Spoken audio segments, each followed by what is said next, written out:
Gagawa tayo ng gamot sa pagka-upaw o kaya kalbo. Sibuyas, iwa-iwain at bawang. Ako i-blender natin. Blender natin. Kasi nalalagas na yung buhok ko. Lalo na dito sa Middle East. Pangit ang tubig dito ay galing sa dagat. Kaya hindi maiwasan malagas yung mga buhok. Kaya marami mga Pilipino dito na nakakalbo. Mga 80% pag tumagal sila dito. Tapos, nalagyan natin ng coconut oil.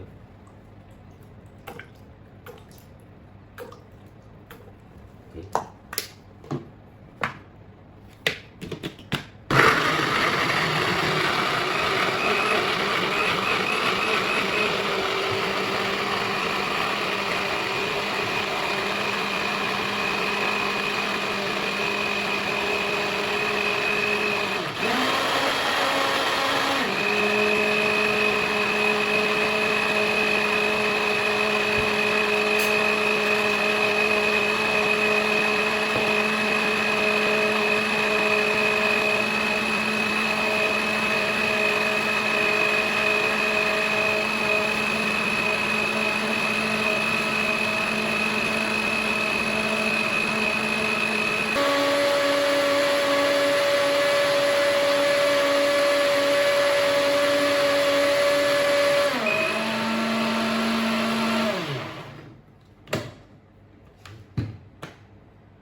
Sasalain natin.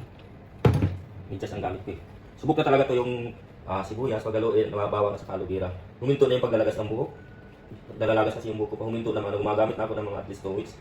Huminto na ang paglalagas. Kaya hindi na ako worried. Naglalagas dahil sa tubig kasi dito. Lalo na ngayon, medyo taglamig o kailangan maligo na mainit. Maglalagas talaga yung buhok. Titigain lang. Ganyan.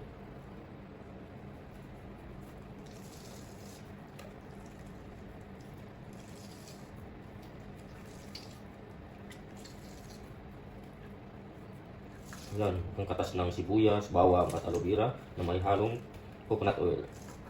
I-apply lang ito, imamassage sa ulo bago ka maligo mga at least kahit 30 minutes o 1 hour kung mas maganda pag matagal. Okay, yan.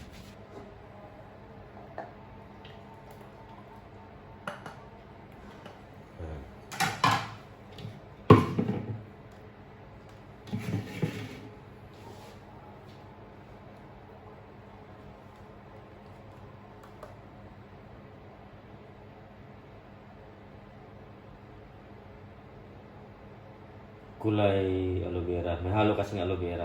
Ang aloe vera ay epektibo pagpatubo ng buhok. Ano? Umapaw. Ayan. Siya. Tapos nilalagay ko to sa rib. Hindi na naglalagas yung buhok ko. Dati pag ginaganyan ko yung ulo, daming buhok dito, ngayon wala na.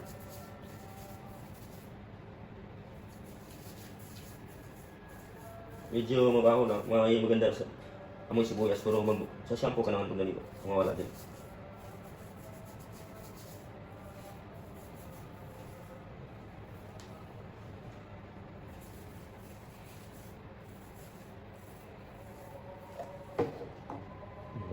Walang nalalagas ng buhok. After 30 minutes o 1 hour, saka ako maliligo.